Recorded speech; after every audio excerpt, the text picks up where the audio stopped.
साहेब, राज्यातील गरीब लाडकी बहीण कधी तुमच्या पाया पडायला आली होती का, की मला मोफत साडी द्या म्हणून? स्वतःहून योजनांची गाजरे दाखवायची, मतांची बेगमी करायची आणि नंतर बजेट नाही म्हणून गुपचूप काढता पाय घ्यायचा.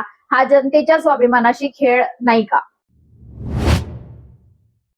तर मला सांगा, निवडणुकीच्या तोंडावर जेव्हा कोणी तुम्हाला माझी लाडकी बहीण म्हणत गळ्यात पडायला येतं, तेव्हा खरंच उदंड प्रेम उचललेलं असतं, की मागून तुमच्याच खिशावर डल्ला मारण्याची तयारी सुरू असते? तुम्हाला वाटलं असेल वर्षाला एक मोफत साडी मिळणार, दरमहा खात्यात पैसे जमा होणार आणि तुमचं आयुष्य एकदम झिंगाट होणार. पण थांबा, जर तुम्हीही याच आशेवर असाल तर तुमच्यासाठी एक अत्यंत धक्कादायक आणि तितकीच मजेशीर बातमी आहे. ज्या लाडक्या बहिणींना कालपर्यंत निवडणुकीच्या स्टेजवरून ओवाळलं जात होतं, त्याच बहिणींच्या पदराला आता सरकारने अशी काही कात्री लावली जी पाहून तुम्ही आता कायच बोलू, तुम्ही म्हणाल की वा वा साहेब, काय खेळलात. आधी स्वप्न दाखवायची आणि नंतर बजेट संपलं म्हणून हात वर करायचे. पण हा खेळ नेमका काय आहे? 92 लाख महिलांचं नाव एका झटक्यात कसं कट झालं आणि दर दिवाळीला मिळणारी ती हक्काची साडी अचानक कुठे गायब झाली? आज आपण या सरकारी योजनेच्या महाघोटाळ्याचा असा काही पंचनामा करणार आहोत, जो पाहून तुम्हाला पण आश्चर्य वाटेल. व्हिडिओ शेवटपर्यंत नक्की बघा, कारण शेवटी जो ट्विस्ट आहे ना, तो ऐकून तुमचं डोकं तुम्ही धरून बसाल. तर मंडळी, विषय असा आहे की आपल्या राज्यात राजकारण आणि योजना यांचं एक अतूट नातं आहे. निवडणूक आली की योजनांचा पाऊस पडतो आणि निवडणूक गेली की त्याच योजनांवर आर्थिक चणचण नावाचा दुष्काळ पडतो. 2023च्या विधानसभा निवडणुकीचे वेध लागले होते, तेव्हा तत्कालीन मुख्यमंत्री एकनाथ शिंदे यांनी एक अत्यंत महत्वाकांक्षी योजना आणली होती. नाव होतं कॅप्टिव्ह मार्केट योजना. ऐकायला कसं एकदम कॉर्पोरेट वाटतं ना, पण सोप्या भाषेत सांगायचं तर राज्यातील गरीब म्हणजेच अंत्योदय शिधापत्रिका धारक कुटुंबांना दरवर्षी दिवाळीला एक साडी मोफत दिली जाणार होती. उद्देश काय सांगितला? दोन मोठे उद्देश या योजनेमागचे होते. पहिला म्हणजे गरीब कुटुंबांना सणासुदीला वस्त्र मिळणं आणि दुसरा उद्देश म्हणजे आपल्या राज्यातील यंत्रमाग म्हणजे पॉवरलूम क्षेत्राला चालना देणं, जेणेकरून विणकरांना काम मिळेल. काय मस्त प्लॅनिंग होती ना? एका दगडात दोन पक्षी. 25 लाख कुटुंबांना साडी मिळणार, विणकरांच्या घरात लक्ष्मी येणार. यासाठी दरवर्षी 100 कोटी रुपयांची घसघशीत तरतूद करण्यात आली होती. 2023 मध्ये साड्या वाटल्या, 24 मध्ये वाटल्या, 25 मध्येही वाटल्या. सलग 3 वर्ष दिवाळीत बहिणींनी नव्या साड्या नेसल्या आणि सरकारच्या नावाने उदो उदो केला. पण खरं मेघ तर पुढेच आहे, कारण हा सरकारी प्रेमाचा पोपट आता पुरता पिंजऱ्यात अडकलाय. आता तुम्ही म्हणाल की मग काय अडचण आहे, चालू तर होतं सगळं व्यवस्थित. हो, चालू होतं. पण जशी निवडणुकांची धामधूम शांत झाली तसं सरकारला अचानक एका रात्रीत साक्षात्कार झाला. वस्त्रोद्योग विभागाने नुकताच एक अधिकृत शासन निर्णय म्हणजे GR जारी केलाय आणि त्यात काय लिहिलंय माहितीये? त्यात लिहिलंय की वाढता आर्थिक भार आणि शासनाची इतर दायित्वे लक्षात घेता ही योजना पुढील आर्थिक वर्षात सुरू ठेवणं संयुक्तिक होणार नाही. म्हणजे सरळ आणि सोप्या मराठीत सांगायचं झालं तर आमच्याकडे आता साडी द्यायला पैसे उरलेले नाहीत, खिसा खाली झालाय. वारे सरकार. म्हणजे जेव्हा योजना जाहीर करायची होती तेव्हा या कोट्यवधींच्या जाहिराती करून पेपरचे फ्रंट पेज रंगवले होते. तेव्हा नाही आठवला का आर्थिक भार? तेव्हा तिजोरीत कुबेराचा खजाना होता का? की निवडणुका जिंकण्यासाठी जनतेला गाजर दाखवण्याचा तो एक तात्पुरता कार्यक्रम होता? पण मित्रांनो, खरी गंमत इथेच संपत नाही. हा तर फक्त एक ट्रेलर आहे. जर खरा ट्विस्ट तर त्याच्या मागे लपलेला आहे, जो ऐकून तुम्हाला कळेल की सामान्य जनतेला कसं मूर्ख बनवलं जात आहे. आता नीट लक्ष देऊ नाही का? ही साडीची योजना बंद होण्यापूर्वी नेमकी काय घडामोड घडली होती?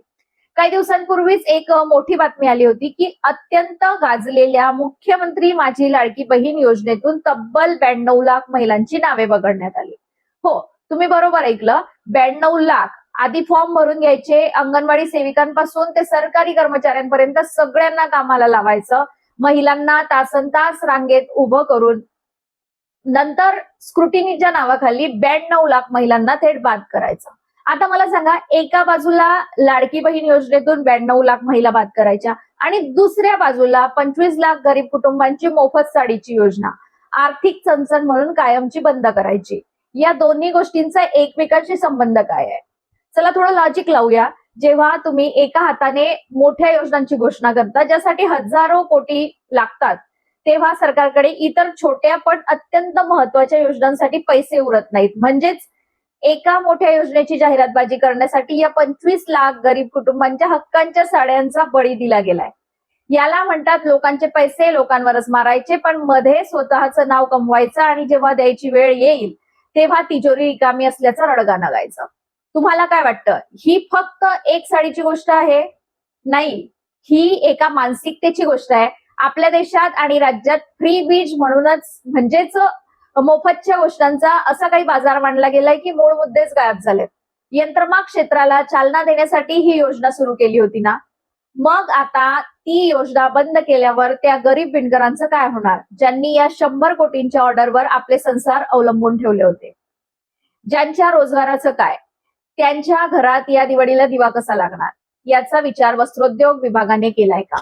पण विचार करायला वेळ कोणाकडे आहे? निवडणुका आल्या की नवीन नावाने नवीन पॅकेज तयार करायचं, जुन्या योजना गुंडाळायच्या आणि जनतेला वाटत राहतं की सरकार आपल्यासाठी किती काम करतंय.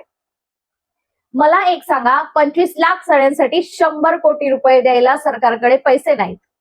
मला नाही वाटत की 100 कोटी लागत पण असली, पण ठीक आहे. पण नेत्यांच्या दौऱ्यांवर, त्यांच्या मंत्र्यांच्या बंगल्यांच्या नूतनीकरणावर आणि करोडोंच्या जाहिरातींवर खर्च करायला पैसे कुठून येतात? तिथे का नाही जाणवत आर्थिक चणचण? मित्रांनो, ही साडी केवळ कापडाचा एक तुकडा नव्हती. अंत्योदय योजनेअंतर्गत येणाऱ्या त्या अत्यंत गरीब कुटुंबासाठी ती दिवाळीची एक हक्काची आणि गोड भेट होती. वर्षातून एकदा तरी नवीन वस्त्र अंगावर चढवायला मिळेल, ही त्या माऊलीची आशा होती, जी फार गरीब कुटुंबातली आहे. पण आज आर्थिक त्रुटीचं कारण सांगून ती आशाच हिरावून घेतली गेली आहे. आता विचार करण्याची वेळ आपली आहे.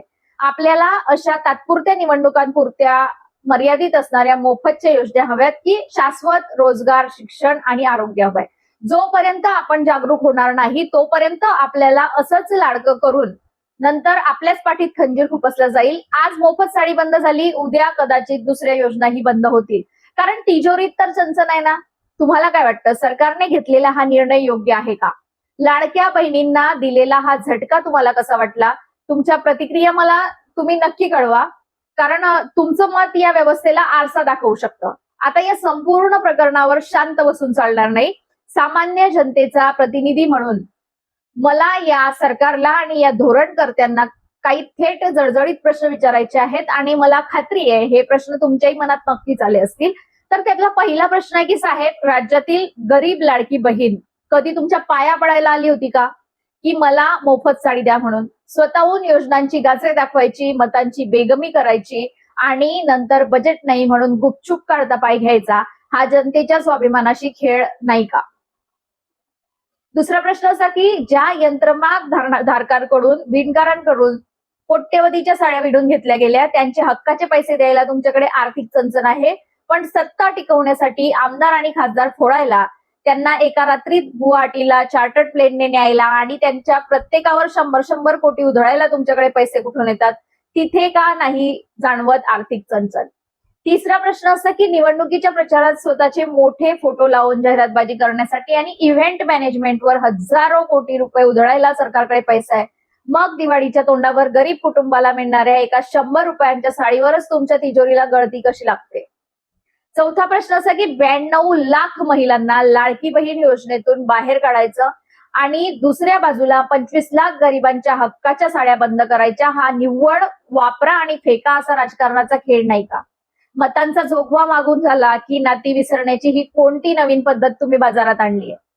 मित्रांनो, आज विचार करण्याची वेळ आपली आहे.